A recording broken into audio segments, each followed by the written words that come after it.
MP board के six MP board के class 6 के सभी विद्यार्थियों के लिए 8 ग्रेड की अभ्यास पुस्तिका है आपकी भाषा भारती।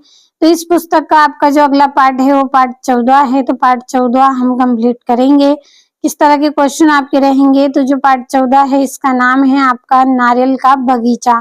तो नारियल का जो बगीचा है इस पार्ट के जो प्रश्नोत्तर है आपके महत्वपूर्ण, चलिए समझते हैं उनको।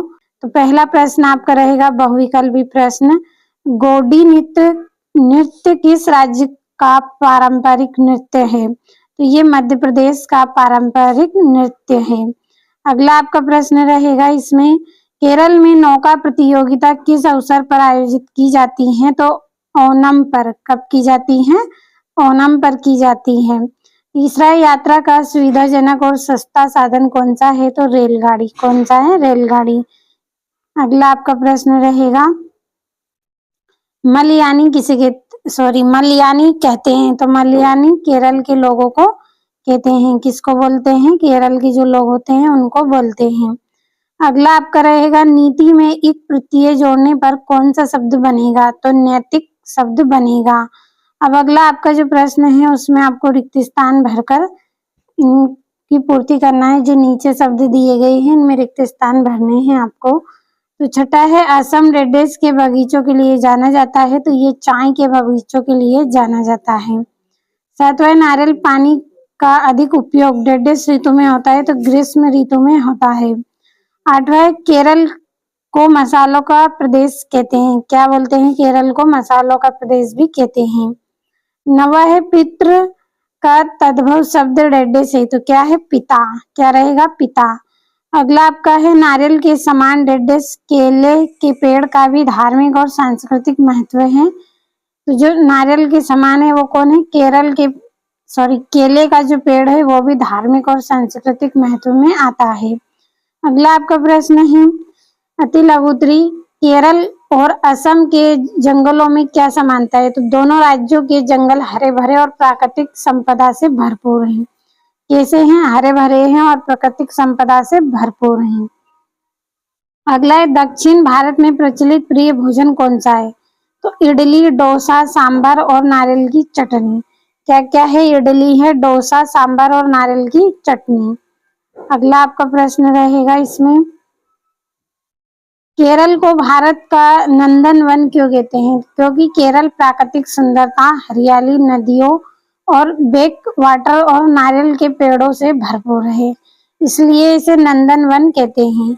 अगला आपका रहेगा, केरल में लोग प्रायः सफेद कपड़े क्यों पहनते हैं? क्योंकि वहाँ गर्म और आर्द्र जलवायु होती है। सफेद कपड़े गर्मी कम लगने देते हैं। क्यों पहनते हैं? क्योंकि वहाँ का जो मौसम है वो गर्म है, जो जलवायु है वो कैसी है? गर्म है, और सफेद कपड़ों में गर्मी कम लगती है, इसलिए सफेद कपड़े पहनते हैं। अगला आपका प्रश्न है, नाव का उपयोग किन स्थानों के लिए सुगम होता है? तो नदियों, झीलों, बैकवाटर तथा जल मार्ग वाले स्थानों पर नाव का उपयोग सुगम होता है। अगला है, कथकली नृत्य के बारे में 3 वाक्य लिखिए। तो पहला है, कथकली केरल का प्रसिद्ध शास्त्रीय नृत्य है। इसमें कलाकार रंग बिरंगे वस्त्र और मुखौटा जैसे श्रृंगार करते हैं। यह नृत्य भाव भंगिमा और अभिनय के लिए प्रसिद्ध है। अगले प्रश्न की ओर बढ़ते हैं। तो अगला आपका जो प्रश्न है इसमें, भारत में पाए जाने वाले 5 मसालों के नाम आपको लिखना है। तो काली मिर्च, इलायची, लौंग, दालचीनी और हल्दी। क्या क्या है? काली मिर्च है, इलायची, लौंग और दालचीनी और हल्दी, ये मसालों के 5 नाम हो गए।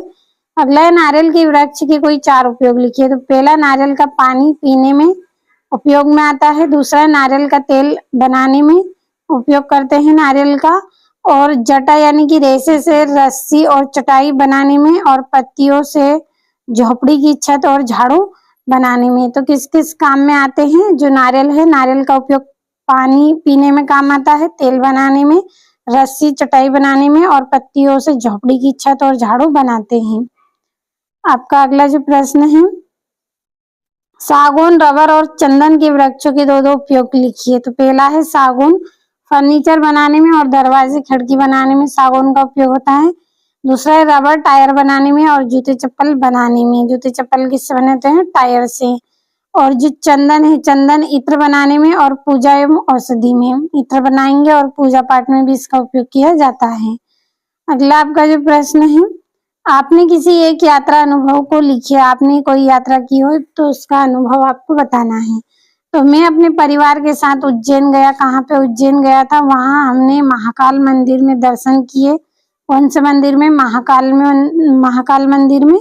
और यात्रा बहुत आनंददायक रही। मैंने वहाँ की प्रसिद्ध जगह देखी और बहुत कुछ नया सीखा और यह यात्रा मुझे हमेशा याद रहेगी।